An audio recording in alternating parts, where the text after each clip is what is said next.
कल अपना जो विषय चल रहा था, विशेष अविशेष लिंग मात्र और अलिंग,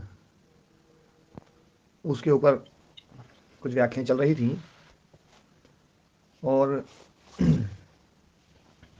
इसमें एक बात हमने सबने समझी थी कि जो लिंग मात्र है, जो अव्यक्त है, उस अव्यक्त में प्रकाश क्रिया स्थिति नहीं है। प्रकाश क्रिया स्थिति केवल भूतेंद्रियात्मक जगत में ही है, भूतात्मक और इंद्रियात्मक जगत जो है। तो जो व्यक्त है, इस जगत का दो रूप हो गए, एक व्यक्त रूप और एक अव्यक्त रूप। जो व्यक्त रूप है वो भोग अपर्ग के लिए है, अव्यक्त रूप भोग अपर्ग के लिए नहीं है, वो बिना प्रयोजन के लिए है। भोग और अपर्ग चूंकि प्रयोजन के लिए है, भोग अपर्ग के लिए है, इसलिए वो अनित्य है। अव्यक्त जगत जो है वो भोग अपर्ग के लिए नहीं है, इसलिए वो नित्य है। जो व्यक्त जगत है, चूंकि वो व्यक्त है इसलिए प्रकाश क्रिया स्थिति रूप है, प्रकाश क्रिया स्थिति स्वभाव वाला है। और जो अव्यक्त है, चूंकि वो अव्यक्त है इसलिए प्रकाश क्रिया स्थिति रूप नहीं है। क्योंकि प्रकाश क्रिया स्थिति जो शीलता है, ये जो है भोगापर्गार्थ है, और वहां पर भोगापर्गार्थ प्रयोजन नहीं है, इसलिए वहां पर न तो दृश्यता है और न ही वहां पर प्रकाश क्रिया स्थितिशीलता है, और इसलिए वहां पर भूतेन्द्रियात्मकता भी नहीं है। तो भूतेन्द्रियात्मकता कहो, भोग अपरगार्थता कहो, प्रकाश क्रिया स्थितिशीलता कहो या दृश्यता कहो, ये सारी की सारी चीजें, चारों की चारों चीजें, ये केवल व्यक्त में है, अव्यक्त में नहीं है। अव्यक्त जो है वो नित्य होने के कारण से अपरिणामी है, वो बस अव्यक्त है। क्योंकि पदार्थ नष्ट नहीं होगा, समाप्त नहीं होगा, इसलिए एक अव्यक्त को यहां पर स्वीकार किया गया है। स्वामी जी, आत्मा अव्यक्त है? आत्मा आत्मा भी अव्यक्त है। अच्छा, हाँ, जिस रूप में आप कहना चाह रहे हैं उस रूप में वो अव्यक्त है, लेकिन आत्मा जो है स्वयं के द्वारा स्वयं से व्यक्त है, स्वयं के द्वारा स्वयं से सदा व्यक्त है, सदा, हमेशा।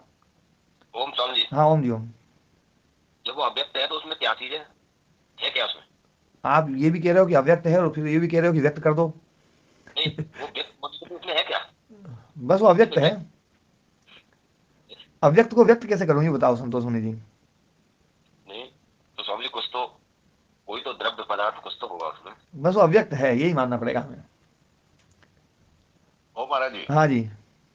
आपने जो व्यक्त था उसको तो अव्यक्त में डाल दिया, हम्म।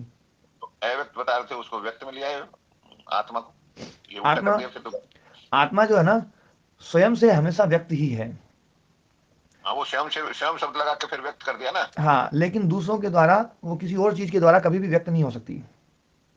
अच्छा, ये भेद आ गया। हाँ, ठीक है, और अव्यक्त क्योंकि जड़ है, तो स्वयं से स्वयं को व्यक्त नहीं कर सकता है, और दूसरे उसको व्यक्त कर नहीं सकते हैं। समझ में आ गया महाराज जी। हाँ जी। तो वो अव्यक्त जो है ना, ये प्रोसेस हमें अव्यक्त कह करके समाप्त करना पड़ेगा। हाँ, जैसे अनादि, जैसे अनादि है, अब कोई कह बोले अनादि का आदि क्या है, ये प्रश्न उठ नहीं सकता। ऐसे ही अव्यक्त को समझा दो, बोले अव्यक्त को व्यक्त कर दो, ये प्रश्न भी नहीं उठ सकता। संतोष मुनि जी, ओम संतोष मुनि जी। जी स्वामी जी। हाँ जी, अनादि का आदि बता सकते हो आप? जो अनादि है तो आदि कैसे बता देंगे स्वामी जी?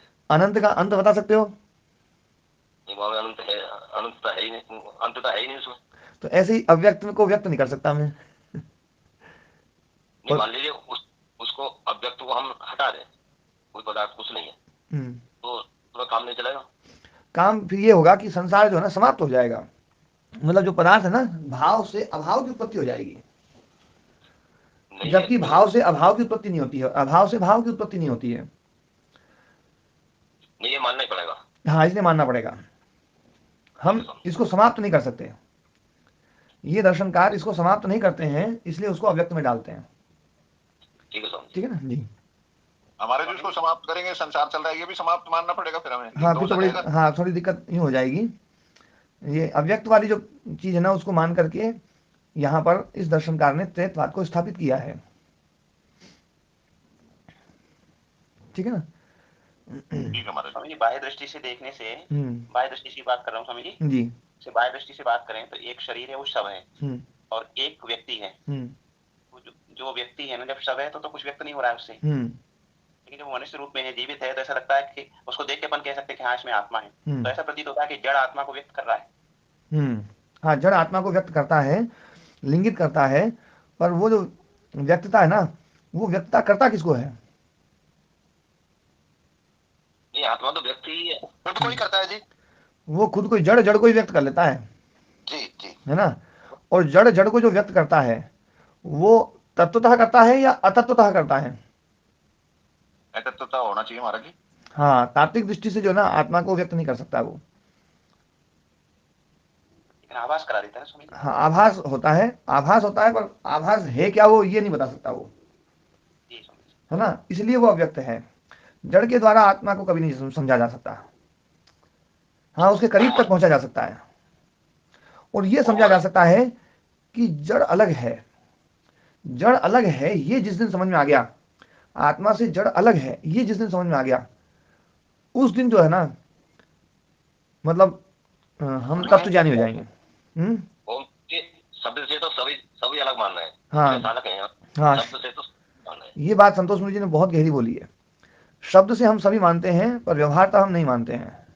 व्यवहार में परिवर्तित नहीं हो रहे। हाँ, व्यवहार में हम तादात्म्य में जीते हैं, जो कल तादात्म्य की चर्चा करी थी, तो व्यवहार में हम तादात्म्य भाव में जीते हैं। अब इसको कैसे बदला जाए? हाँ, ये अभ्यास से बदलेगा। अभ्यास और वैराग्य, अभ्यास और वैराग्य जो है ना, ये ही तादात्म्य को खत्म कर सकता है। जी स्वामी। ओ महाराज जी। हाँ जी।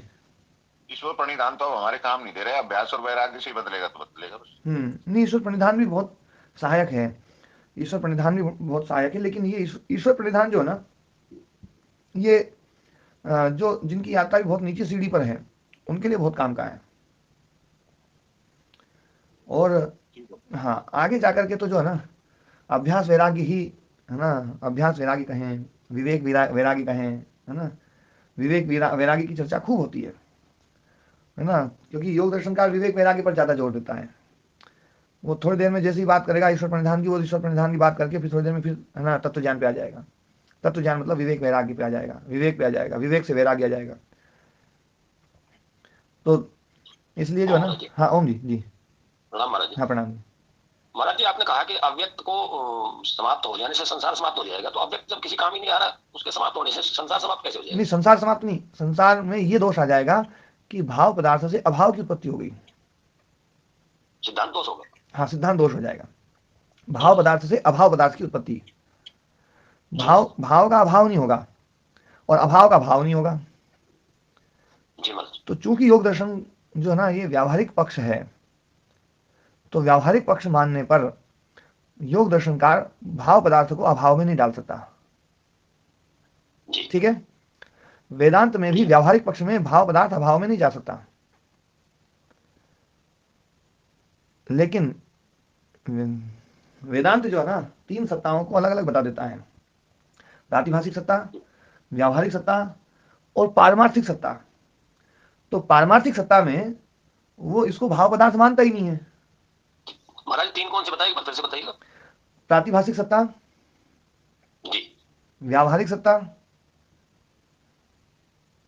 महाराज प्रातिभाषिक और व्यवहारिक तो एक ही उसमें नहीं आ जाएंगे। व्यवहार में हमें कई बार प्रतिभाष होता है, जब पारमार्थिक में पहुंचेंगे तो दोनों ही प्रातिभाषिक हो जाएंगे। जी है ना, जैसे हमें रेत में जल दिखाई दे रहा है और एक सरोवर में जल दिखाई दे रहा है, तो अभी हम जो है ना सरोवर वाले जल से पानी पी करके प्यास बुझा लेते हैं, थोड़ा तृप्ति हो जाती है, सब बढ़िया ऐसा लगता है, तो वो व्यावहारिक सत्ता है ये, और वो व्यावहारिक सत्ता नहीं है ना। लेकिन पारमार्थिक दृष्टि से जब देखते हैं तो सब कुछ अविद्याकृत है, तो सब कुछ अविद्याकृत है, इसलिए उनके यहाँ पर अभाव पदार्थ को का अभाव करने में उनको संकोच नहीं होता है। बस यही इसमें मूलतः भेद है। ये मूलतः भेद जब समझ में आ जाएगा तो फिर हमें दिक्कत नहीं होगी। संसार अविद्याकृत है ये भी मान रहे हैं, है ना, लेकिन ये दर्शनकार यदि इसको मिथ्या बोल दे या सब कुछ कर दे तो है ना, जो ना ये हो जाएगा कि ये मतलब इसकी जरूरत नहीं है, सब कुछ खत्म हो जाएगा। तो ये दर्शनकार इसको व्यावहारिक पक्ष मान करके ना जो है, और इसका उपयोग लेते हैं, इसके द्वारा इसी को काटते हैं, और इसके द्वारा इसको काट करके इसको अव्यक्त में भेज देते हैं। माने इस दर्शन में महाराज जी मिथ्या कहे बिना ही हाँ, मिथ्या साबित कर देते हैं। हाँ जी, मिथ्या शब्द का प्रयोग नहीं करते, लेकिन मिथ्या साबित कर देते हैं। हाँ, और इसको अलग अलग के अलग रख देते हैं, इसको बोले तुम अलग रहो, कोई बात नहीं है ना। हाँ, तो महाराज जी उसमें वेदांत में ये दोष नहीं आएगा क्या कि फिर वो आत्मा ही अपने आप को सब कुछ मान रही थी, ये दोष फिर इसको थोड़ा सा बताओ। वेदांत में ये दोष जो है ना, वो जब व्यावहारिक सत्ता है, तो व्यावहारिक सत्ता है, तो व्यावहारिक सत्ता में वो तो है ना, उसको जड़ मानते हैं, उसको चेतन से बिल्कुल पृथक मानते ही हैं वो। और जब पारमार्थिक पारिभाषिक कब होता है महाराज जी? प्रातिभाषिक, हाँ, पारिभाषिक होता है। प्रातिभाषिक जो है ना, प्रातिभाषिक सत्ता वो है जैसे रस्सी में सर्प दिखाई देता है हमें, वो होता नहीं है, वो प्रतिभाषित होता है, उसका प्रतिभाष होता है। प्रतिभाष मतलब केवल जो ना उसका आभास हो रहा है ना, मतलब एक भास होता है, एक प्रतिभाष होता है, जैसे एक बिंब होता है, एक प्रतिबिंब होता है, बिंब और प्रतिबिंब। तो प्रतिबिंब जो है ना उसका धर्म नहीं होता है, अज्ञानता से मानते हैं। प्रतिबिंब उसका धर्म नहीं होता है, वो उसका नहीं है, लेकिन फिर भी दिखता है। तो भास जो है वो तो उसका धर्म है, प्रतिभास उसका धर्म नहीं है, लेकिन फिर भी दिखाई दे रहा धर्म उसका। यह है प्रातिभाषिक सत्ता। जैसे ना सुक्ति में रजत प्रतिभाषित होती है, जैसे रेत में पानी प्रतिभाषित होता है, जैसे रस्सी में सांप प्रतिभाषित होता है। तो ये प्रातिभाषिक सत्ता है, और रस्सी जो है ये व्यावहारिक सत्ता है। रस्सी से हम काम करते हैं, व्यवहार करते हैं पूरा जो है ना, तो जो व्यवहार कर रहे हैं वो व्यावहारिक सत्ता है। लेकिन जब विवेक ख्याति होती है, और जब पता चलता है ये जड़ अलग और चेतन अलग, और फिर जब आत्म तत्व का बोध होता है, तब पता चलता है मैं तो केवल आत्म तत्व हूँ, ये सब कुछ नहीं हूँ मैं। जब उसका तादाद में हट जाता है, तो तादाद में हट जाता है, इन सबको अलग मानता है वो स्वयं को ही वो मानता है। वो जो केवल बच जाए, वो अकेला हो जाए, अकेला हो जाए, बस वो केवल है। तो फिर बाकी सब चीज़ जो है ना, जो तादाद में रूप मानी हुई थी, जैसे रस्सी में सर्प मान लिया था, तो रस्सी में सर्प मान लिया था, ऐसे ही तादाद में भाव हटते ही उसको जगत जो है ना वो अलग दिखने लगता है कि यार जगत को मैंने देखो अपना रूप मान रखा था, अब जगत तो है ही नहीं, मैं तो मैं ही हूँ। तो रस्सी में सर्प मानना ये भी तो एक तादाद में भाव है, जो उसमें नहीं था और उसमें डाल दिया गया। जो भाव उसमें नहीं था वो भाव उसमें डाल दिया गया। ऐसे ही संसार में भी हम जो तादाद में भाव में रहते हैं, तो जो वैसा जैसा नहीं होता है हम उसमें वैसा भाव डाल देते हैं। जो मैं नहीं हूं उसको मैं बना देते हैं। बनाते हैं या नहीं बनाते हैं? है ना? तो मैं जो नहीं है उसको मैं बना रहे हैं, लेकिन इसके द्वारा हम व्यवहार करते हैं, बस इतनी बात है। ये जो प्रातिभाषिक सत्ता है उनके द्वारा व्यवहार संभव नहीं है। आप है ना रेत में जल को देख रहे हो, मान रहे हो, ठीक है, लेकिन उसको पी नहीं सकते। लेकिन ये जो व्यावहारिक जगत है, इसमें व्यावहारिक जगत में हम व्यवहार को मानते हैं, और व्यावहारिक जगत जो है व्यावहारिक सत्ता में वो त्रैतवाद को मानते ही हैं वेदांती। लेकिन जब वो कैवल्य की बात करते हैं, अकेले की बात, अकेला तो अकेला ही है, फिर बाकी और किसी की जरूरत नहीं ना, इसलिए फिर वो है ना अद्वैत पे पहुंच जाते हैं। ठीक है महाराज जी, वहाँ जो प्रातिभाषिक सत्ता है, वो प्रातिभाषिक सत्ता का तो वहीं पर आभास हो जाता है, कुछ समय के पश्चात मालूम पड़ जाता है कि प्रातिभाषिक। हाँ, और व्यवहारिक सत्ता का अविद्या समाप्त होने के बाद ही ज्ञान होता है। हाँ, तो ये मिथ्या है। जी जी जी महाराज, धन्यवाद। हाँ, कल हाँ जी क्या होता है जिसे हम कह रहे हैं कि तत्व ज्ञान हो जाता है या तत्वता हमें पता चल जाता है, इसका क्या अर्थ है तत्व शब्द का? समझिए, तत्व ज्ञान का मतलब है कि जो जैसा है वैसा पता चल जाए, अलग अलग का बोध हो जाए। तत्व ज्ञान मतलब विवेक ख्याति, अलग अलग का बोध। जी, ये अलग और ये अलग आ जाए, वो है व्यवहार रूप में आ जाए अपने। हाँ, मतलब जो असली बोध हो जाए। अभी जो बोध है ना, ये तो हमें दूसरों का बोध है, उसको हमने पकड़ लिया अभी जी। ये तो शास्त्रों का बोध है ना, शास्त्रकारों का बोध है। हाँ जी। और शास्त्रकारों के बोध को अभी हमने पकड़ा है। हाँ जी। अभी हम उनका नक्शा लेकर के घूम रहे हैं जी। अभी अपना नक्शा नहीं बना है। जो स्वयं का नक्शा बन जाए तब हम कह सकते हैं कि तत्व ज्ञान हुआ। हाँ हाँ जी, ठीक है सर जी। ये महाराज जी कुछ ऐसा ही है, समुद्र 500 मीटर गहरा है, पर अभी हम उतरे नहीं है, जानकारी है। हाँ, तो अब अपनी चर्चा चल रही थी कि अव्यक्त तो अव्यक्त है, वो तो जो ना अलिंग है ना, निसत्ता सत्तम है, निसदसद है, निरसद है, अव्यक्तम है, अलिंगम है, प्रधानम है, ये उसको समझाने के लिए बातें बोली गई हैं, पर वो बिल्कुल अव्यक्त है, समझाने के लिए बस बताया जा रहा है, पर वो अव्यक्त है, उसको व्यक्त नहीं किया जा सकता। तो ये जो लिंग है, आपने लिंग का मतलब होता है ना इंगित करना। हाँ, तो अलिंग का मतलब जो इंगित नहीं करता। हाँ, जो इंगित नहीं करता। धन्यवाद जी जी। तो वो अलिंग है। अब है ना, जो है ना, उसको अपन एक तरफ रखते हैं। अब बच्चे जो है ना व्यक्त जगत, व्यक्त जगत में इसके 3 रूप बताएं, विशेष, अविशेष और लिंग मात्र। इसको 3 रूपों में कहें, व्यक्त को 3 रूपों में कहना हो तो विशेष, अविशेष और लिंग मात्र कहना पड़ेगा। इसको 2 रूपों में कहना हो तो क्या कहेंगे? विशेष और लिंग मात्र। ना ना, अविशेष छूट गया। समझे, विशेष और अविशेष से ही नहीं आ जाएंगे, या अविशेष और लिंग मात्र भी कह सकते हैं। ना ना, 2 शब्द कहेंगे ना, तो फिर इससे पहले लिंग और अलिंग मात्र नहीं, लिंग अलिंग नहीं कहेंगे। फिर ये जो अभी तो अलिंग की तो बात ही नहीं है, अलिंग तो जो ना अव्यक्त है। अव्यक्त जगत की बात नहीं कर रहा हूं मैं, व्यक्त जगत की बात कर रहा हूं। व्यक्त जगत को यदि 2 शब्दों में कहना हो तो फिर हम कहेंगे भूतात्मक और इंद्रियात्मक। भूतेन्द्रियात्मकम दृश्यम।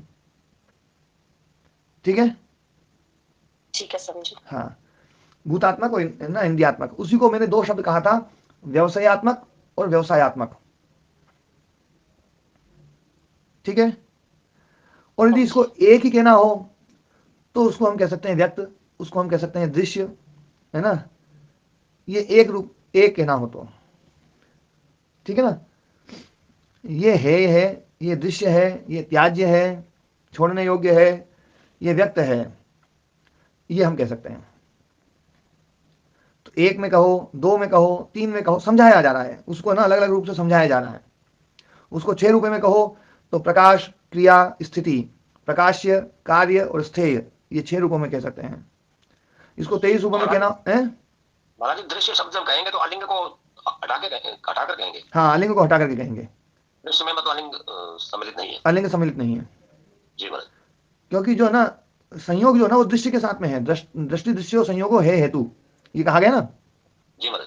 तो दृष्टा और दृश्य का संयोग है। दृश्य का जो संयोग है ना, वो दृश्य यही है बस, वो उसके साथ में संयोग नहीं है।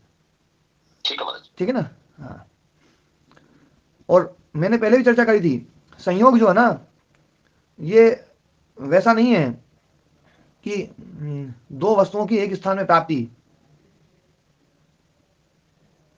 मैंने पहले समझाया था ना कि 2 वस्तुएं जो भिन्न स्थान में थे, भिन्न स्थान से एक स्थान में उनकी प्राप्ति हो गई, वो संयोग नहीं है।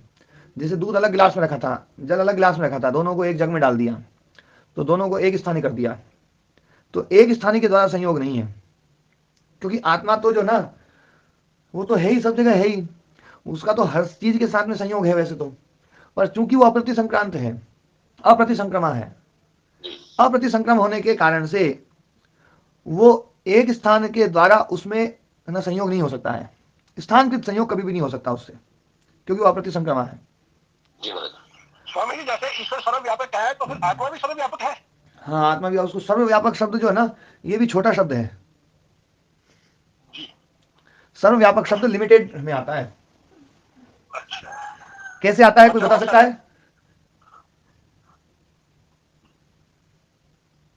ये महाराज जी क्या पूछा आपने?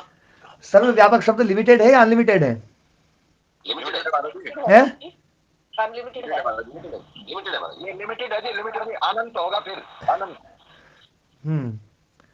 सर्व में तो की तो कोई ना कोई सीमा तो है। हाँ, सर्व में सीमा है, सर्व शब्द खुद ही सीमा वाला है। सब मतलब जो ना, सब मतलब जो ना, एक अपन में कहते हैं।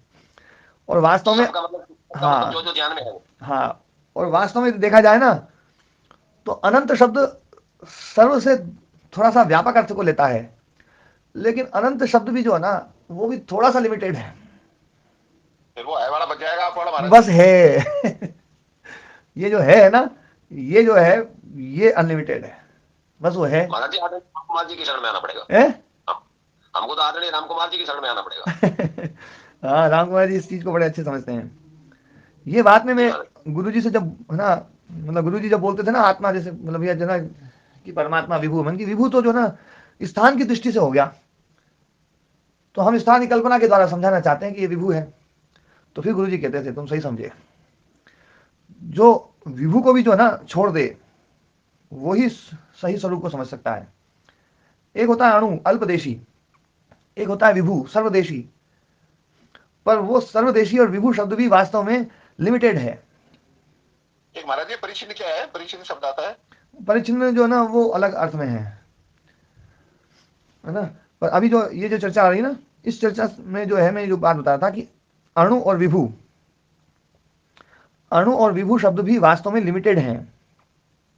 हम ईश्वर को सर्वशक्तिमान कहें, सर्वव्यापक कहें, सर्वांतर्यामी कहें, ये शब्द जो है ना समझाने के लिए हमें बोलना पड़ता है। पर वास्तव में ये है ना जो है ना ये शब्द उस अर्थ को नहीं कह सकते हैं। एक प्रकार से ये सारे शब्द उसको सीमित ही कर रहे हैं। हाँ किसी न किसी जी। और महाराज जी कूटस्थ, हाँ कूटस्थ जो है ना वो भी है ना जो है ना नित्य के लिए आता है, एक जैसा रहने वाला।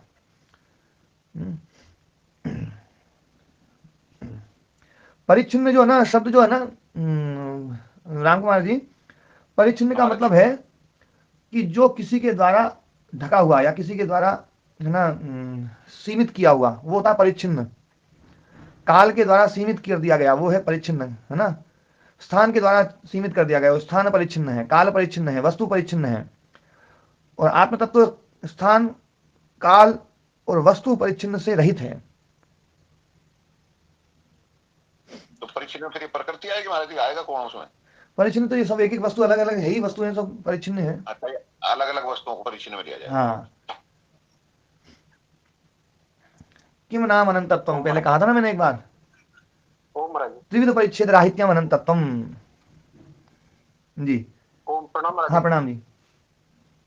ये जीवात्मा भी परिच्छिन्न में लिया जा सकता है? हाँ जीवात्मा परिच्छिन्न में लिया जाएगा। जीवात्मा जो है ना वो परिच्छिन्न है। हाँ स्वामी जी।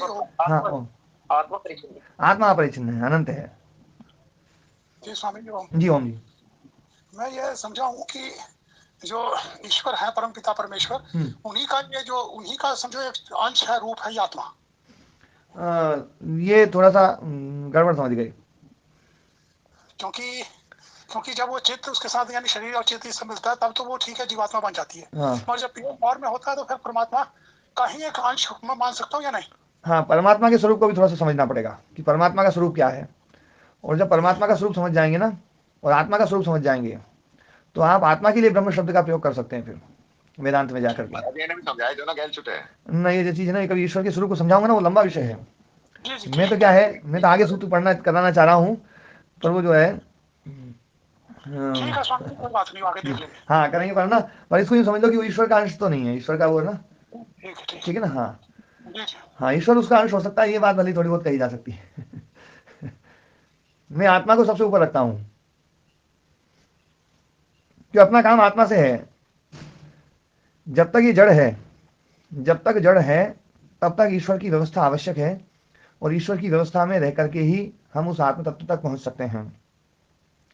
और आत्म तत्व समझा तो दिया महाराज जी, समझा तो दिया, और क्या समझाओगे? ये आपको समझ में आई हुई है इसलिए आप समझ गए, नहीं तो अभी तो इसमें जो पूरा समझाने से जो पाठ है ना वो दृढ़ हो जाता है। हाँ। पूरा समझा दिया करें महाराज। वो ईश्वर के स्वरूप को एक बार मैं समझाऊंगा फिर से, क्योंकि कई साधक जुड़े हुए हैं, वो ईश्वर के स्वरूप के बारे में योग दर्शनकार क्या मानते हैं उस विषय में कभी चर्चा करेंगे। नए साधक जो जुड़े हैं उनके लिए आवश्यक है ना। तो अपन थोड़ा सा ईश्वर का विषय काली ले लो स्वामी जी। ईश्वर का विषय कभी और ले लूंगा, है ना। कभी मैं गाड़ी में चलता हुआ या ऐसे चलता हुआ होगा ना तब मैं ईश्वर के स्वरूप को ले लूंगा, ठीक है ना। धन्यवाद। व्याख्यातम दृश्यम, अच्छा कल वो बात चल रही थी अभी ना कि यो जो दृश्य जगत है, दृश्य जो है उस दृश्य को में धर्म लक्षण अवस्था परिणाम आता है। इस दृश्य को मतलब जब बांटा गया तो 23 भागों में, अधिकतम इसको बांटा गया तो 23 भागों में बांट दिया गया। 23 भागों से ज्यादा इसको नहीं बांटा जा सकता। मैंने कहा ना दृश्य को एक शब्द से कहें तो दृश्य कह सकते हैं अपन, उसको हेय कह सकते हैं और उसको है ना व्यक्त कह सकते हैं, है ना। तो उसको प्रपंच कह सकते हैं, विस्तृत है, विस्तार है ये, है ना। और मतलब उसको जगत कह सकते हैं। ये सारे जो ना मतलब ये शब्द दो शब्दों में कहेंगे तो उसको भूत और इंद्रिय रूप कह सकते हैं, व्यवसाय और व्यवसाय रूप कह सकते हैं, है ना। तो ये 2 रूपों में हम बोल सकते हैं। 3 रूपों में बोलेंगे तो हम इसको विशेष अविशेष लिंग बोल सकते हैं। 6 शब्दों में बोले तो प्रकाश, क्रिया, स्थिति, प्रकाश्य, कार्य और स्थेय इस रूप में बोल सकते हैं। और इसको और ज्यादा विस्तृत करें तो इसको 23 रूपों में विभक्त कर सकते हैं। 23 से ज्यादा में ये विभक्त नहीं होगा। ये बात समझ आ रही है? 23 से ज्यादा में विभक्त नहीं होगा। जी महाराज जी, इससे आगे कोई तत्वांतर नहीं होगा। हाँ, उसके बाद में तत्वांतर परिणाम नहीं होगा, धर्म लक्षण आदि का परिणाम होगा। फिर जो परिणाम आ रहा है, वो परिणाम जो आ रहा है वो धर्म लक्षण अवस्था परिणाम है। धर्म लक्षण अवस्था परिणाम है तो इसको थोड़ा सा समझ लो। मिट्टी है, मिट्टी का लोंदा बना हुआ है, लोंदे से हमने घड़ा बनाया, तो पहले उस मिट्टी में पिंड धर्म था, पिंड धर्म से उसमें घट धर्म आ गया, ये धर्म परिणाम है। पिंड धर्म से मिट्टी धर्म आया, ये है ना धर्म परिणाम। पिंड धर्म से घट धर्म आया जी। हाँ, पिंड धर्म से घट धर्म आ गया। मैंने कुछ और बोल दिया था क्या जी? आपने मिट्टी धर्म बोल दिया। अच्छा अच्छा, पिंड धर्म से घट धर्म आ गया, ये धर्म परिणाम। फिर एक होता है लक्षण परिणाम। लक्षण परिणाम है कि जो घट धर्म था पहले वो अनागत लक्षण था, जब पिंड है तो पिंड में घट धर्म अनागत लक्षण में है। अनागत लक्षण मतलब जिसका लक्षण अभी आया नहीं है, अनागत है, आया नहीं है लक्षण जिसका, अभी उसको भविष्य में है। तो पिंड धर्म जो है वो अभी है, तो पिंड धर्म तो वर्तमान लक्षण है और घट धर्म अनागत लक्षण है। अब पिंड से हमने घड़ा बना दिया तो घट धर्म जो है वो अनागत लक्षण हो गया, अनागत लक्षण से वर्तमान लक्षण हो गया, और पिंड धर्म जो है वो अतीत लक्षण हो गया। तो ये लक्षण परिणाम है। उस लक्षण परिणाम, ये जो ना चीजें, इसको क्यों ऐसा समझाया गया है मैं थोड़ा सा आज वो भी बता दूंगा। पिछली बार मैंने वो चीज नहीं बताई थी, वो भी समझाऊंगा। तीसरा है अवस्था परिणाम। ये 2 तो समझ में आ गया सबको? हाँ, 2 समझ में नहीं आया तो लक्षण परिणाम फिर पुनः समझाना। हाँ, लक्षण परिणाम नहीं, लक्षण परिणाम। हाँ, लक्षण और अवस्था के कारण से लक्षणावस्था है। यहाँ लक्षणा शब्द जो ना, ये अवस्था का आ मिल गया है इसलिए लक्षणा हो गया है, तो वो लक्षण परिणाम है। लक्षण परिणाम मतलब जैसे पिंड धर्म है, अब पिंड धर्म अभी मिट्टी से लोंदा बना हुआ है, अभी घड़ा बना नहीं है, तो घट धर्म उसमें है या नहीं है? उसमें है, पर किस रूप में है वो अभी छुपा हुआ, जिसको हम शब्द से इस्तेमाल, उसको कहेंगे अभी भविष्य में है, अनागत लक्षण है, लक्षण उसका आया नहीं है अभी, उसको कहेंगे अनागत लक्षण। अनागत मतलब जो अभी आया नहीं है, अतीत मतलब जो चला गया है, और वर्तमान जो अभी है। तो घट धर्म जो है वो अनागत लक्षण वाला है। महाराज जी, हाँ जी, ये अवस्था और लक्षण में कुछ भेद नजर नहीं आता। अभी वही बताऊंगा जी। तो अनागत लक्षण, और एक है ना जो वर्तमान में है, वो है वर्तमान लक्षण जो पिंड धर्म। अब पिंड से घड़ा बन गया, तो घड़ा बन गया तो घट धर्म अब वर्तमान लक्षण हो गया, और जो पिंड धर्म था वो अब अतीत लक्षण हो गया। ठीक है ना? हाँ जी। और घट रूप में अनागत लक्षण अभी क्या है? अभी तो अनागत उसके जो ठीकरी वगैरह होंगे। हाँ, वो घड़ा जो ना, घड़ा जो है वो ठीकरा बन जाए, घड़ा जो है वो ठीकरा बन जाए, ऊपर का आधा हिस्सा टूट जाए और आधा आधा बच जाएगा, वो ठीकरा बन जाएगा, और फिर ठीकरे से ठीकरी बन जाएगा, फिर ठीकरी से चूर्ण बन जाएगा, है ना, फिर वो अलग रूप में पहुंच जाएगा, तो मिट्टी बन जाएगा। हाँ, मिट्टी बन जाएगा। तो ये जो है अलग अलग लक्षण उसके आ रहे हैं। अनागत जो है वो अतीत बन रहा है, अनागत पहले वर्तमान बनता है, वर्तमान अतीत बनता है, अनागत वर्तमान बनता है, वर्तमान अतीत बनता है। ये इसका है ना लक्षण परिणाम है। और अवस्था परिणाम, हाँ महाराज जी, वर्तमान से अतीत क्यों नहीं बताते? क्योंकि घड़े से तो दोबारा मिट्टी भी जो बनती है। हाँ, तो उसमें जो है ना ये सारे परिणाम उसमें हैं, मतलब अतीत लक्षण परिणाम उसके अंदर है, अनागत लक्षण परिणाम उसके अंदर है, वर्तमान लक्षण परिणाम उसके अंतर्गत है, व्यक्त होता है वर्तमान वाला।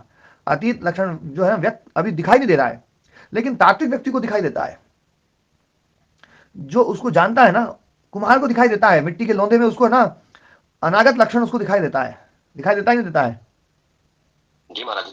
जैसे मूर्तिकार होता है, मूर्तिकार को उस पत्थर में बढ़िया मूर्ति दिखाई देती है, ये पत्थर तो जोरदार है, इसमें गजब की मूर्ति बनेगी, है ना, उसको मूर्ति दिखाई देती है, वो अतीत है ना, अनागत लक्षण है, भले अनागत लक्षण भी उसको दिखाई देता है। ये क्यों मानना पड़ा है, यही मैं थोड़ी देर बाद बताऊंगा। फिर अवस्था परिणाम, अवस्था परिणाम में क्या है, जैसे घट है, घट हर क्षण पुराना हो रहा है या नहीं हो रहा है प्रदीप जी? हो रहा है स्वामी जी, है ना। तो नया घड़ा अभी जिस क्षण मैंने बोला था और इस क्षण, इन दोनों क्षणों में घड़े की जो अवस्था थी, दोनों नए नई थी या एक में नई और एक में थोड़ी पुरानी हुई है? थोड़ी पुरानी हुई स्वामी, थोड़ी पुरानी हुई है ना। यदि 2 क्षण में एक जैसी नई नहीं रहेगी तो तीसरे क्षण भी नहीं रहेगी और चौथे क्षण भी नहीं रहेगी और 1 दिन बाद भी नहीं रहेगी और 10 दिन बाद भी नहीं रहेगी और 1 साल बाद भी नहीं रहेगी और 1 करोड़ साल बाद भी वो नई की नहीं रहेगी फिर तो, है ना। तो ये जो है ना, ये है इसका अवस्था परिणाम। घट जो है नया से पुराना, फिर पुराने से और पुराना, फिर और पुराना, फिर और पुराना, फिर और पुराना, फिर और पुराना, ये है अवस्था परिणाम। ठीक है, अब इन चीजों को थोड़ा सा और समझो। धर्म और धर्मी में ये दर्शनकार भेद नहीं मानते हैं। बहुत गंभीर बात बोल रहा हूं, ध्यान से सुनोगे तो समझ में आ जाएगी, और नहीं समझ में आए तो भी काम चल जाएगा, कोई दिक्कत नहीं है, पर जो समझना चाहते हैं उसको ध्यान से सुनेंगे तो समझ सकते हैं। ये दर्शनकार धर्म और धर्मी में भेद नहीं मानता है।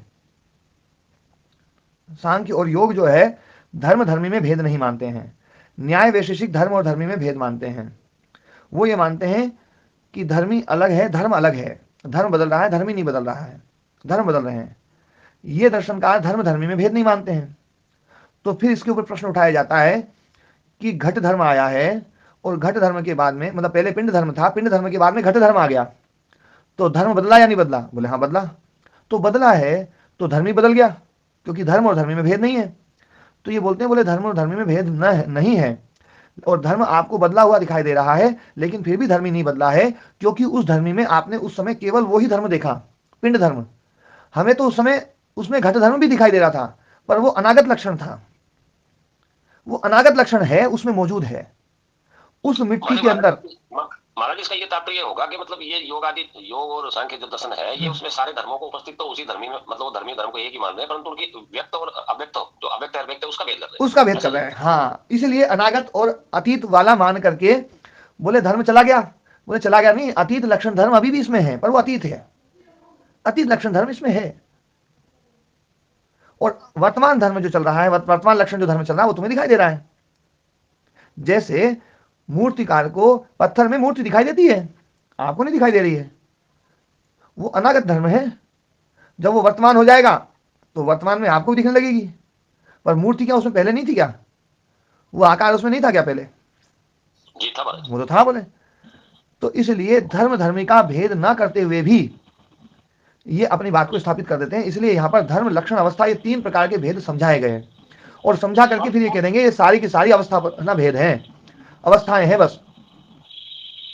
बौद्ध मत वालों का क्षणिक भी कुछ इससे मिलता जुलता होगा फिर? नहीं, बौद्ध मतों का जो क्षणिकवाद है ना, वो तो धर्म को भी बदलता है, धर्मी को भी बदलता है, दोनों को बदल देता है। वो तो महाराज जी आपने बहुत अच्छे से समझाया था बहुत पहले। हाँ, मैं उसको पूरा है ना, जो ना, हाँ, वो 2-3 दिन चर्चा चली थी वो बौद्ध मत की। तो बौद्ध मत का खंडन जो है ना व्यास मुनि जी बहुत बार करते हैं। क्षणिकवाद जो है ना काफी पहले से चला आ रहा है। ठीक है जी। तो ये धर्म लक्षण अवस्था परिणाम, मतलब इसमें धर्म जो अनागत धर्म है वो आते जा रहे हैं, वर्तमान बन रहे हैं, और वर्तमान जो है ना अतीत धर्म बनते जा रहे हैं, और धर्मी जो है वो उसमें मौजूद है, धर्म भी मौजूद है, पर कुछ व्यक्त हो रहे हैं, कुछ अव्यक्त रूप में रह रहे हैं।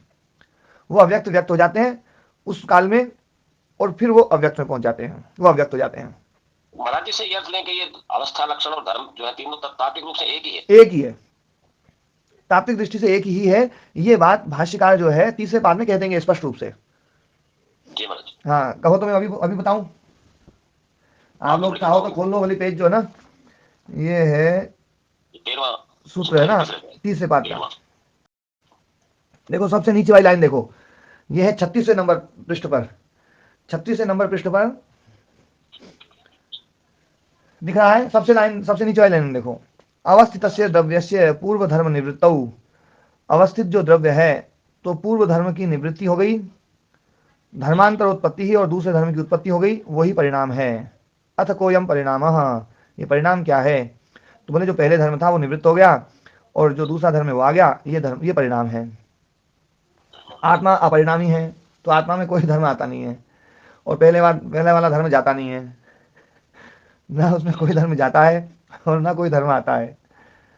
अपरिणामी बोल बोल करके और आत्मा में खूब परिणाम भी ठोकते रहे हम, है ना, प्रारंभ में।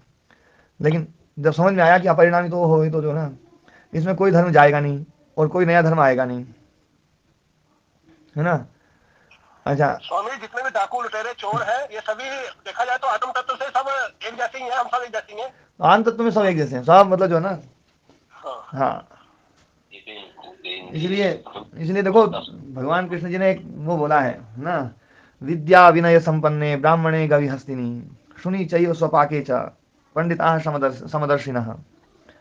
बोले विद्या विनय संपन्न ब्राह्मण, मतलब ऐसा मतलब ब्राह्मण सादा सुदा नहीं, मतलब साधारण ब्राह्मण नहीं, विद्या विनय संपन्न ब्राह्मण। विद्या भी है जिसमें, विनय भी है जिसमें, मतलब विनय उसी में आएगी जिसमें विद्या फलीभूत हो गई है।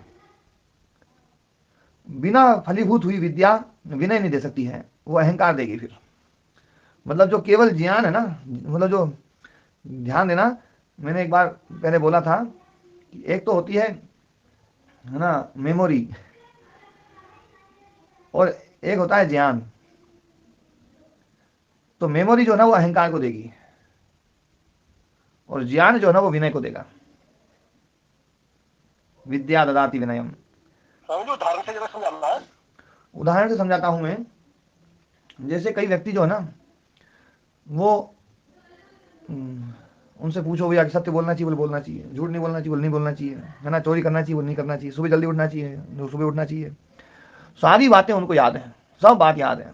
गुस्सा करना चाहिए, बोले बिल्कुल नहीं करना चाहिए, वो सब बात याद है, पर वो गुस्सा कर रहे हैं तो क्या उनको ज्ञानी माने? नहीं स्वामी जी। तो क्या मानेंगे? वो जो बताए थे वो क्या बताए थे? फिर वो अभिमानी होगा। वो जो है ना वो उनको जो बातें बताए थे वो उनकी मेमोरी में है बस। अब वो उस दिमाग में मेमोरी में हो या मोबाइल की मेमोरी में हो या टेप रिकॉर्ड की मेमोरी में हो, टेप रिकॉर्ड भी बहुत बढ़िया बढ़िया गीता के श्लोक सुनाएगा, है ना, सुनाएगा कि नहीं सुनाएगा? हाँ स्वामी जी। और ऐसे वो भी सुना देते हैं। तो वो शब्द ज्ञान, वो शब्द ज्ञान हुआ ना। हाँ, तो वो केवल मेमोरी है बस। बस जानकारी जो है ना भर लिए, ठूस लिए बस, है ना। हाँ हमारे गुरु इसमें ऐसा कहते रहते हैं आचार्य श्री पद्मन जी महाराज जी कि हम जो है अनुयायी, वो हमसे पूछते हैं कि अनुयायी हैं या प्रशंसक हैं। हाँ। तो कहते हैं जी प्रशंसक मात्र हैं आप तो। जी अनुयायी होना जी वास्तव में जो कहना है। हाँ, तो ये जो है ना हम मेमोरी में भरे हुए हैं ज्ञान को। अभी ज्ञान रूप में नहीं आया, क्योंकि ज्ञान रूप में आएगा तो सापेक्ष रहेगा। ज्ञान शब्द ही सापेक्ष है, वो कर्म की अपेक्षा रखता है हमेशा। आपको जैसे ज्ञान है सांप के बारे में, सांप पास में आएगा तुरंत आपको जैसे ही पता चलेगा सांप है, एकदम से उछलेंगे आप, ज्ञान तत्काल क्रिया में परिणित होगा। और टेप रिकॉर्ड है, उसको सांप के बारे में बढ़िया बढ़िया उपदेश दिलवाओ, सांप बहुत खतरनाक होता है, बहुत वो ऐसा होता है, आएगा पास में तो उछल के खड़ा हो जाना चाहिए, ये हो जाना चाहिए, वो हो जाना चाहिए। और टेप रिकॉर्ड के पास में सांप को छोड़ दो, वो टेप रिकॉर्ड फिर भी बताता रहेगा सांप बहुत खतरनाक है, आएगा तो उछल के खड़े हो जाना चाहिए, ये हो जाना चाहिए, पर वो बिल्कुल नहीं उछलेगा। उछलेगा क्या? मात्रा का तो फर्क होता होगा, चीजों में भी मात्रा का तो फर्क होता होगा। तो बिल्कुल टेप रिकॉर्ड ही हो, एक थोड़ा मतलब थोड़ा भाई करता भी हो ना करता, मात्रा का तो फर्क कहीं ना कहीं आएगा महाराज। हाँ, कई बार जो ना काल में, किसी काल में तो मेमोरी ज्ञान में परिवर्तित हो जाती है और किसी काल में वो ज्ञान फिर मेमोरी में चला जाता है। अच्छा, मात्रा का फर्क नहीं आएगा? नहीं, मात्रा का फर्क आएगा। वो मात्रा का फर्क मैं बता रहा हूँ, ये तो कालकृत होता है। कालकृत भी मात्रा का प्रभाव होता है और मात्रा का यूं भी होता है कि किसी चीज में तो हम है ना जो है ना उछल के खड़े हो जाते हैं, पर किसी चीज में नहीं खड़े होते हैं। जैसे सांप आएगा तो सांप से हम उछल के खड़े नहीं होंगे, और क्रोध आएगा ना, नहीं सांप आएगा तो सांप से उछल के खड़े हो जाएंगे, पर क्रोध आएगा तो क्रोध में उछल के खड़े नहीं होंगे। क्या क्रोध आ गया तो बहुत भयंकर मामला है, ये तो डस लेगा, ये तो बिल्कुल है ना नरक का द्वार है। तो काम क्रोध तथा लोभ तस्मात् एतत्त्रयम् व्रजेत्, है ना, त्रिविधम नरकस्येदं द्वारम नाशनम आत्मनः। ये तीन जो है ना नाश के द्वार है, ये नरक के द्वार हैं। भगवान कृष्ण कहते हैं नरक के द्वार हैं काम, क्रोध और लोभ। तस्मात् एतत्त्रयम् व्रजेत्, इसलिए हे अर्जुन इनको तीनों को तू छोड़ दे, है ना। तो इसलिए जो है ना, उससे हम खड़े हो जाएं, उससे बिल्कुल उछल के खड़े हो जाएं, बोले यार क्रोध आ गया तो बस बहुत खतरनाक है, ये तो डस लेगा, तो समझ लो कि ज्ञान उतर गया।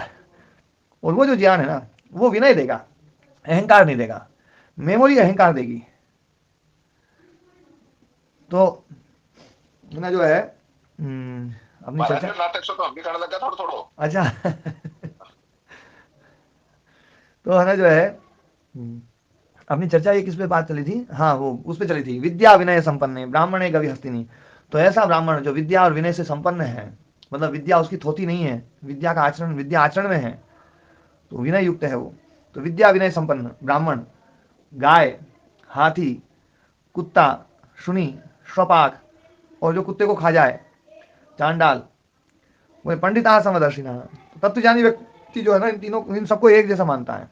जो नरुण जी आपने प्रश्न उठाया था ना कि आत्मा तो सब में एक जैसी है, हाँ स्वामी जी बिल्कुल। तो आत्म तत्व के रूप में तो सबको एक ही मानता है, हाँ आत्म तत्व तो सब में एक जैसी है। अब देखो कहाँ तुलना करी भगवान कृष्ण जी ने भी, जो है ना, मतलब हद कर दी। विद्या विनय संपन्न ब्राह्मण और एक कुत्ता और चांडाल और गाय और हाथी, इनको सबको एक उसमें तराजू में तोल दिया कि तुम इसको जो ना, इसमें आत्म तत्व को जो है ना, वो जो देखने वाला व्यक्ति है वो तो सब में एक जैसे देखेगा, वो भेद नहीं करेगा आत्म तत्व में। तो हाँ, जब दृश्य को देखेंगे तो दृश्य में तो भेद रहेगा, जगत को देखेंगे तो जगत में भेद रहेगा। कुत्ते से हम उस प्रकार से व्यवहार नहीं कर सकते जैसा हम गाय से करेंगे, और चांडाल से हम वैसा व्यवहार नहीं कर सकते जैसा विद्या विनय संपन्न ब्राह्मण जो है उससे हम वो व्यवहार करेंगे। तो व्यावहारिक भेद जो है ना वो तो आएगा, पर पारमार्थिक दृष्टि में देखा जाएगा तो सब एक जैसे दिखेंगे। धन्यवाद स्वामी जी हाँ। तो ये बताया अवस्थित द्रव्य से पूर्व धर्म निवृत्त धर्मांतरोत्पत्ति परिणाम, ये 36वें पेज पे अभी चल रहे हैं अपन ना। अथ कोयम परिणाम, ये परिणाम क्या है। अब इससे एक लाइन और ऊपर देखो दयाराम जी, है ना, धर्मी स्वरूपम अतिकांता इति एक एव परिणाम, है ना, ये एक ही परिणाम है।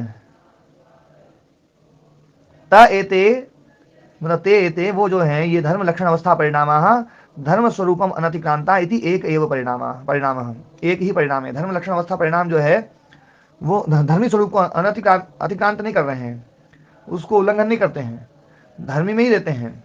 इसलिए ये परिणाम सब एक ही परिणाम है, अलग अलग नहीं है। ठीक है महाराज, आगे क्या शब्द है ना, आगे वाला शब्द नहीं, मैं तो अभी इतनी बात समझाना चाह रहा हूं कि धर्म लक्षण अवस्था परिणाम जो है वो एक ही परिणाम है, अलग अलग नहीं है। जो आप बोल रहे थे ना जी महाराज, वो बात भाष्यकार ने स्पष्ट रूप से बोली है। जी महाराज, ठीक है ना।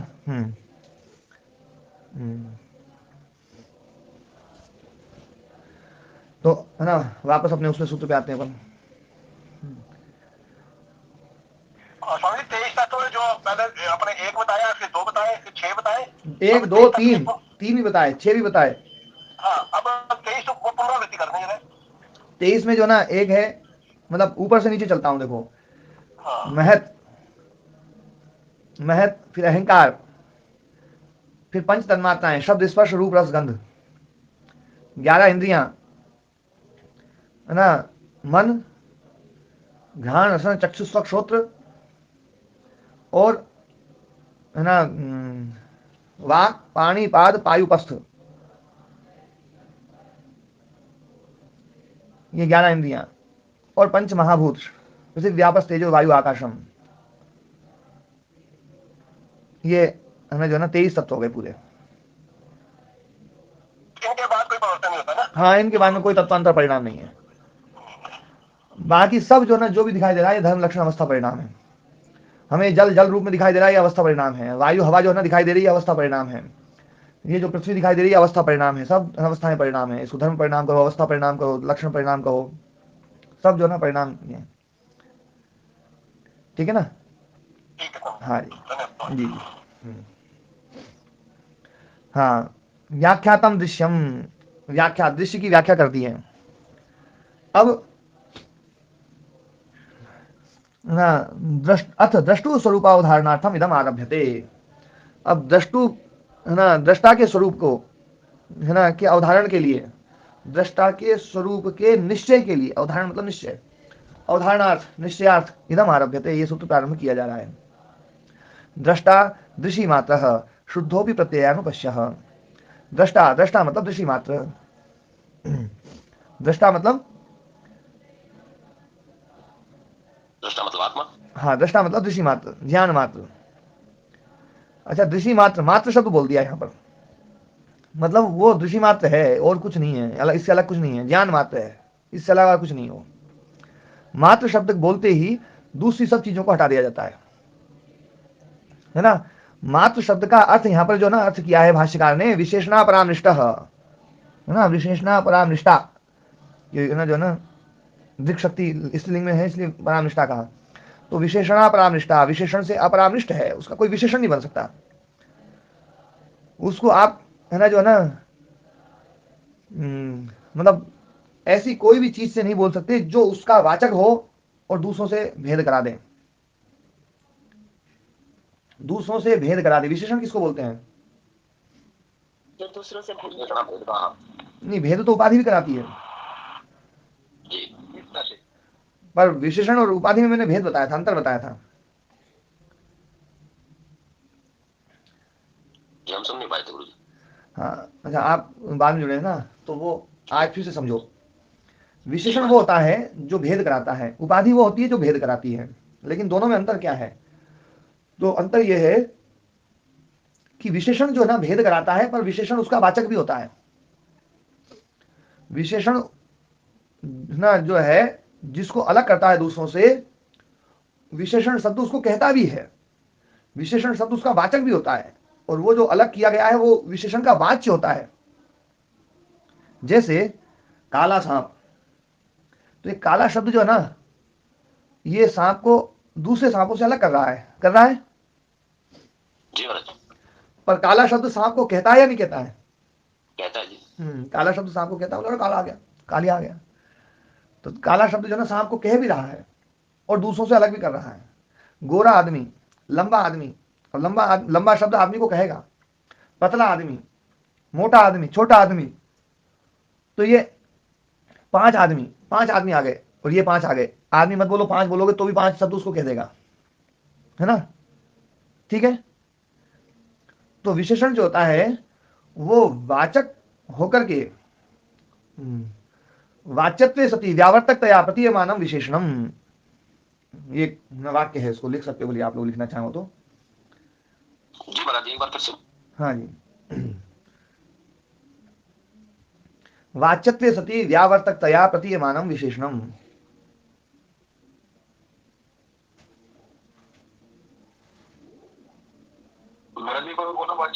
वाच्यत्वे सति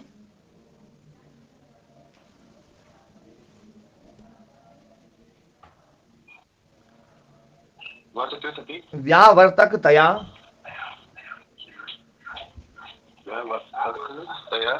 प्रतीयमानम विशेषणम। अवाच्यत्वे सति व्यावर्तकतया प्रतीयमान उपाधि। तो विशेषण वो होता है जो है ना जो है दूसरे को अलग भी करे, भेदक भी हो, भेदक होता है, दूसरों से अलग कर देता है, लेकिन वो उसको कहता भी है। उपाधि भी कुछ कुछ ऐसी होती है, दूसरों से भिन्न कर देती है, लेकिन वो उसको कहती नहीं है, उसकी वाचक नहीं हो सकती। जैसे घटाकाश, अब घट शब्द ने इस आकाश को दूसरे आकाश से अलग किया नहीं किया? जी महाराज जी, किया। पर क्या घट आकाश का वाचक बन सकता है? घट तो नहीं बन सकता जी। हाँ, घट नहीं बन सकता, है ना। घट जो है ना वो आकाश का वाचक कभी नहीं बन सकता है। घट अलग है, आकाश अलग चीज है, यह है उपाधि, ठीक है ना। तो ऐसे ही जीव जो है वो आत्मा की उपाधि बनी हुई है। जीव जो है ना, जीव मतलब चित्त, आत्मा का उपाधि बन गया। तो आत्मा का उपाधि बन गया चित्त, तो चित्त से युक्त जो आत्म तत्व है हम उसको जीवात्मा बोलते हैं, ठीक है। पर जीव कभी भी आत्मा नहीं बन सकता, नहीं बन सकता। जी और जीव हटे तो आत्मा जो है ना आत्मा ही आत्मा रह जाएगा। घटाकाश जो है, घटाकाश देखो दूसरे आकाश से इस आकाश को अलग किया जा रहा है घड़े से। अब घड़े से जो अलग किया जा रहा है, घड़ा गोल है तो आकाश गोल है, घड़ा चपटा है तो आकाश चपटा है, घड़ा बड़ा है तो आकाश बड़ा है, घड़ा सुराही जैसा है तो सुराही जैसा दिखेगा आकाश भी, है ना। घड़ा जैसा जैसा आकार है वैसे वैसे आकाश का आकार है। तो ये उपाधि भेद, उपाधि युक्त जो ना, सोपाधिक, इसको बोलते हैं सोपाधिक। तो जीवात्मा शब्द जो ना ये सोपाधिक प्रयोग है, उपाधि सहित प्रयोग है। और उसमें चित्त जैसा जैसा रहेगा आत्मा का स्वरूप भी वैसा का वैसे ही रहेगा। चित्त एक देशी है तो आत्मा एक देशी, चित्त अल्पज्य है, आत्मा अल्पज्य। चित्त में वृत्तियां उठ रही हैं तो आत्मा में वृत्तियां उठ रही हैं। चित्त करता है तो जीवात्मा करता है, चित्त भोगता है तो जीवात्मा भोगता है। चित्त में जो भी धर्म है, चित्त में राग है तो जीवात्मा में राग है, चित्त में द्वेष है तो जीवात्मा में द्वेष है, चित्त में प्रयत्न है तो जीवात्मा में प्रयत्न है, चित्त में इच्छा है तो जीवात्मा में इच्छा है, चित्त में सुख है तो जीवात्मा में सुख है, चित्त में दुख है तो जीवात्मा में दुख है। ये सारी चीजें जो ना जीवात्मा में डाल रहे हैं अपन, ये सब सोपाधिक भेद है। और मारा डंडा, मारा डंडा, इसका ये लगाए महाराज की उपाधि अपने स्वरूप जैसा बना लेती है। हाँ, तो अभी मैं पूरी बात बोल दूं, उसके बाद पूछना। तो है जो है, चित्त के सारे जो धर्म है वो हमने जीवात्मा में डाल दिए। जैसे घड़े के सारे धर्म हमने आकाश में डाल दिए जो डल सकते थे। आकाश में मतलब जो ना, आकाश को हमने गोल कर दिया, आकाश को चपटा कर दिया, आकाश को बड़ा कर लिया, आकाश को छोटा कर लिया, और छोटा कर लिया, और छोटा कर लिया, सुराही जैसा बना लिया, गोल मुंह का बना लिया, थोड़ा सा चौड़े मुंह का बना लिया, बीच में पेट ज्यादा निकाल दिया, बीच में पेट कम कर दिया। कैसे ही बना लो आप, आकाश को जैसा रूप दो, आकाश को कोई दिक्कत नहीं हो रही है। आकाश तो घड़े के साथ चल रहा है और मारा डंडा घड़े में तो घड़ा एक तरफ, आकाश एक तरफ, आकाश तो आकाश में है, तो बस डंडा मार दो चित्त में तो आत्मा आत्मा ही है बस और जब तक चित्त है तब तक चित्त से चित्त के अनुसार जो है ना दिखाई देने वाला है, इसलिए वो प्रत्यानुपश्य है। इस सूत्र में आ रहा है ना प्रत्यानुपश्य, तो चित्त के अनुसार प्रत्यानुपश्य है वो। ठीक है, आप पूछो दयाराम जी। जी महाराज जी। हाँ, आप पूछ सकते हो। जी महाराज जी। हाँ, आप पूछने को बचा नहीं है जी ना, बस हो गया। हाँ, तो जो है महाराज जी एक बार इनका अर्थ और बता दीजिए कि विशेषण उपाधि का ये सूत्र है। हाँ, विशेषण मतलब व्यावर्तकतया है ना, जो ना वाच्यत्व सती, वाच्यत्व होने पर मतलब वो जो जिसको पृथक किया जा रहा है वो उस विशेषण का वाच्य है। वाच्यत्व सती, वाच्यत्व होते हुए व्यावर्तकतया प्रतिमानम है ना, जो है ना भेद कराता हुआ प्रतिमान होता हो, तो जिसके द्वारा ऐसा हो रहा है वो है विशेषण। और अवाच्यत्व सती, वो उसका वाच्य नहीं है। घट का आकाश वाच्य नहीं है, घट का तो वाच्य घट है, घड़ा ही है, लेकिन फिर भी घड़ा घड़े को कहता ही है। घट शब्द घट को कहते हुए उस आकाश को दूसरों से पृथक करा रहा है ना। व्यावर्तकतया प्रतिमानम, व्यावर्तकतया प्रतिमान तो हो रहा है लेकिन अवाच्यत्व होने पर हो रहा है। तो अवाच्यत्व होने पर जब व्यावर्तकतया प्रतिमान हो तो वो होती है उपाधि।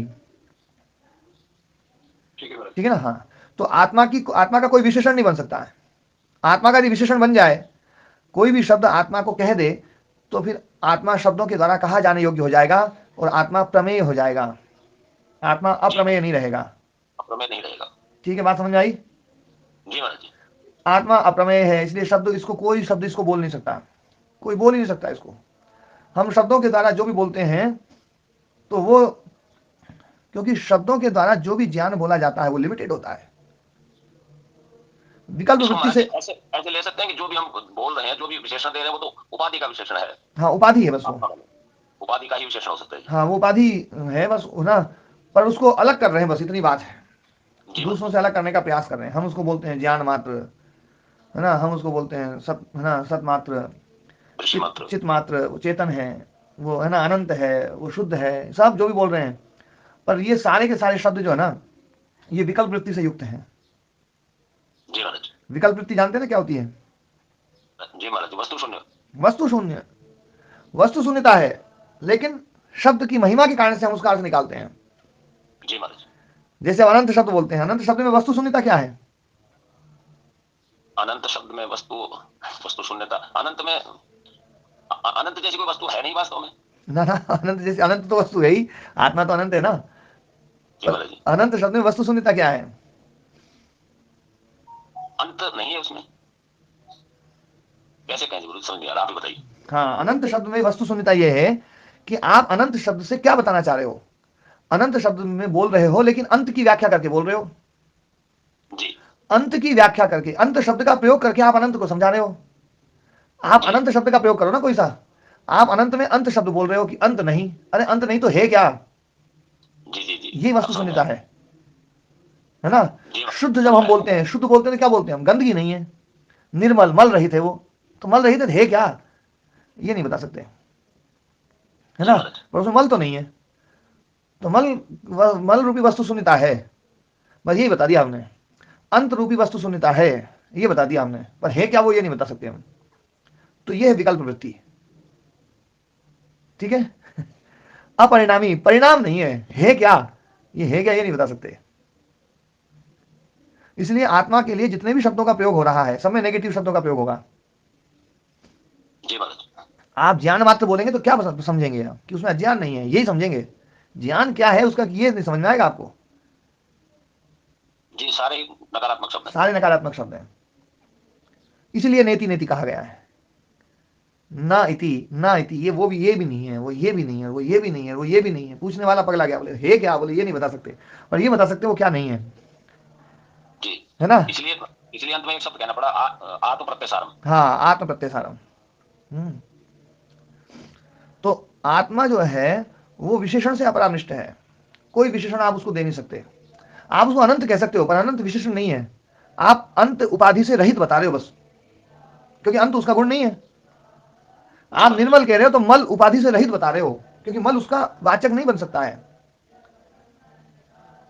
ना, तो मल रहित बता रहे हो, ठीक है ना।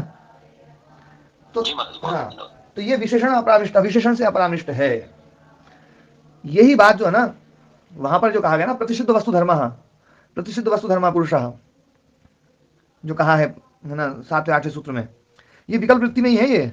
ये शब्द जो ना, जैसे निष्क्रिया पुरुष, निष्क्रिया पुरुष बता रहे हो तो आप बोले क्रिया नहीं है, पर है क्या ये नहीं बता सकते। क्रिया नहीं है ये बता सकते हो आप, उत्पत्ति धर्म नहीं है ये बता सकते हो आप, कोई धर्म उसमें उत्पन्न नहीं होता है, पर है क्या ये नहीं बता सकते, है ना। प्रतिषिद्ध वस्तु धर्म, वस्तु का धर्म है विशेष, सब में विशेष है, भिन्नता है, भिन्न भिन्न भेद धारा है सब में। वो प्रतिषिद्ध वस्तु धर्म से रहित है, मतलब विशेषण रहित है। प्रतिषिद्ध वस्तु धर्म का अर्थ ही यही है, विशेषण रहित, ठीक है ना जी दयाराम जी। जी महाराज जी, है ना, स्पष्ट हुआ ये। जी महाराज जी, हाँ, तो विशेषण अपरामनिष्ठ, विशेषण से अपरामनिष्ठ है, इसलिए यहाँ पर मात्र शब्द कहना पड़ा, दृष्टि मात्र, केवल ज्ञान मात्र। इससे ज्यादा हम क्या बोले, एक शब्द तो बोलना ही पड़ेगा, वो बोल दिया ज्ञान मात्र, इसके आगे कुछ नहीं बोलेंगे। देखो दृश्य के बारे में कितना बोला, खूब बोला, अच्छे से बोला, है ना, कि वो ये है, ये है, वो ये है, ये है। लेकिन दृष्टा के बारे में बोले दृष्टि मात्र। दृष्टा क्या बोले, दृष्टि मात्र, ज्ञान मात्र। फिर बता दिया, बोले शुद्धो भी प्रत्यानुपश्य, शुद्ध होने पर भी, निर्मल होने पर भी प्रत्यानुपश्य, प्रत्यानुपश्य होता है, मल वाला दिखाई देता है। प्रत्यानुपश्य मतलब प्रत्यय मतलब ज्ञान, ज्ञान के अनुसार दिखाई देने वाला। अनुपश्य, अनुपश्य मतलब उसके बाद में दिखाई देता है वो, तो वो ज्ञान के अनुसार दिखाई देने वाला जैसा ज्ञान है। ज्ञान मतलब वृत्ति, प्रत्यय मतलब वृत्ति है, प्रत्यय मतलब ज्ञान। तो है ना, वृत्त्यानुपश्य मतलब वृत्त्यानुपश्य, ज्ञानानुपश्य, प्रत्यानुपश्य मतलब वृत्ति सारूप्यता, वृत्ति सारूप्य हो जाता है। शुद्ध होने पर भी वृत्ति सारूप्य हो जाता है। तो दृष्टा दृष्टि मात्र, दृष्टा जो दृष्टि मात्र है, ज्ञान मात्र है, शुद्ध होने पर भी वो वृत्ति सारूप्य हो जाता है, गंदा दिखाई देने लगता है, जो जैसा वो जैसा नहीं है वैसा दिखाई देने लगता है, वो है प्रत्यानुपश्य। वो है ना बुद्धि का प्रतिसंवेदी। वो प्रतिसंवेदी और प्रत्यानुपश्य एक ही बात है। बुद्धि का प्रतिसंवेदी, बुद्धि जैसी दिखाई दे रही है वैसा वो प्रतिसंवेदन है ना उसमें दिखाई दे रहा है। प्रतिसंवेदी उसका गुण नहीं है, उसका धर्म नहीं है, ध्यान रखना। जो जिसका धर्म नहीं है वहीं पर प्रतिसंवेदना होती है, वहीं पर प्रतिबिंब होता है। प्रतिबिंब मतलब वो उसका धर्म नहीं है। चांद में प्रकाश का प्रतिबिंब है, सूर्य का प्रतिबिंब है, क्योंकि प्रकाश उसका धर्म नहीं है। तालाब में सूर्य प्रतिबिंबित हो रहा है, क्योंकि तालाब का वो धर्म नहीं है। तो जो धर्म नहीं होता है उसी को बोलते हैं प्रतिबिंब, उसी को बोलते हैं प्रतिसंवेदना। तो बुद्धि की बुद्धि का प्रतिसंवेदी है पुरुष वास्तव में। रिफ्लेक्टर भी कहते हैं महाराज जी। हाँ रिफ्लेक्टर, हाँ जी। तो बुद्धि जैसी है ना वैसा हम पुरुष में उसको प्रतिबिंबित कर देते हैं, उसको उसमें डाल करके, और उसके द्वारा देखते हैं हम। पहले बुद्धि में क्रिया आई, फिर वो बुद्धि की क्रिया को हमने पुरुष में डाला, फिर पुरुष में डाल करके पुरुष से हमने वापस जो लिया, तो ये दिखाई दे रहा है कि पुरुष में क्रिया आ गई, अब बुद्धि खत्म, अब बोले पुरुष में क्रिया है। फिर बुद्धि में भोग हुआ, तो वहीं रिफ्लेक्ट लिया आत्मा में, और बोले आत्मा में भोग है, और सारी चीजें वैसी वैसी हम घटाते हैं। महाराज हम तो बहुत अंधेरा था पहले। तो है ना जो है अभी तो अंधेरा छट रहा है और छट जाएगा अपना जो है ना। तो वो केवल शुद्ध है, वो तो दृष्टि मात्र है, लेकिन दृष्टि मात्र होने पर भी प्रत्यानुपश्य है, वृत्ति सारूप्य हो जाता है। तो वृत्ति सारूप्य होने पर वो विरूप नहीं दिखता है, और जब शुद्ध होता है तो स्वरूप नहीं दिखता है। आत्मा दृश्य के समान रूप वाला नहीं है। वो कब नहीं है? जब शुद्ध है। और आत्मा उसके विरूप नहीं है। वो कब नहीं है? जब वृत्ति सारूप है। ठीक है, यही बात आगे आएगी इसमें। ये सूत्र में जो है ना, दो बात ये विशेष रूप से कही गई कि उसका स्वरूप भी है और विरूप भी है। स्वरूप कैसे है? बोले स्वरूप जब होगा जब प्रत्यानुपश्य होगा, वृत्ति सारूप होगा, तब स्वरूप दिखेगा। और विरूप कैसे? बोले विरूप तो है ही वो है ना, ये जड़ है, वो चेतन है, वो ज्ञान मात्र है, या ज्ञान रूप है सब। तो वो जो है ना वो अपरिणामी है, ये सब परिणामी है। तो ये सब जो ना विरूप है। तो विरूप और स्वरूपता दोनों बताई है यहाँ पर। और जो स्वरूपता आती है प्रत्यानुपश्य के कारण से, उस स्वरूपता वाला के लिए ही तदर्थ शब्द का प्रयोग किया गया नीचे। तदर्थ उद्देश्य से आत्मा, है ना। तो दृष्टा दृश्य मात्र, वो दृश्य मात्र है, शुद्ध हो, विशुद्ध होने पर भी प्रत्यानुपश्य है ना। आज पाठ को ही विराम दें। ठीक है महाराज जी।